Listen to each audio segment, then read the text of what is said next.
بسم الله. waxaan aad iyo aad ugu faraxsanahay in aan ku soo dhaweeyo shirweynaha bangiyada iyo maaliyadda ee Soomaaliya, Somali Banking and Finance Conference 2024, shirka oo dhici doona 29ka iyo 30ka bishan September 2024 kana dhici doona Muqdisho, Soomaaliya. Shirka sanadkan wuxuu isu keeni doonaa madaxda sare ee wadanka, hay'adaha maaliyadda, bangiyada, hay'adaha kale ka shaqeeya maaliyadda iyo hay'adaha korjoogteynta ku leh hay'adaha maaliyadda ee Soomaaliya, sidoo kale bahda waxbarashada iyo dadka daneeya arrimaha maaliyadda iyo bangiyada ee Soomaaliya. Shirka sanadkan waxaan diiradda ku saari doonaa sidii loo horumari lahaa financial sector-ka ama maaliyadda Soomaaliya, sidii loo horumari lahaa annagoo ku soo bandhigi doona ugu yaraan 6 papers oo ah warqado cilmiyadeed kuwa ay soo jeedi doonaan dad khubaro ah. Waxaa sidoo kale shirka ku qabsoomi doona insha Allah taala sanadkan in ayadana aan ku soo bandhigno dood cilmiyeedyo ay ka qayb gali doonaan dad aad iyo aad khubaro ugu ah dhanka maaliyadda iyo bangiyada ee Soomaaliya.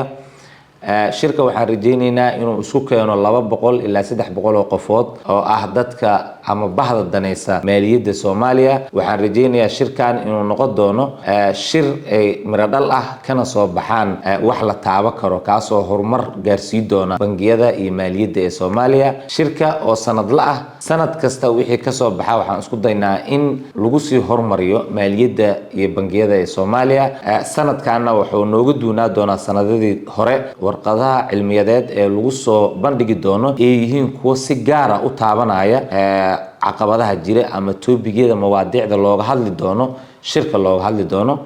shirka cid kasta oo ka soo qayb galaysa waxaan leenahay soo dhawaada, aad iyo aad u mahadsantihiin. waxaan sidoo kale u mahadcelinaa dhammaan dadka ka soo qayb gali doona iyo madaxda aqbashay invitation-ka inay nagala soo qayb gasho, teamka jeedi doona waraaqadaha cilmiyeed jeedi doona iyo panel discussions-ka si hor u dhacaan ugu sii mahadcelinayaa.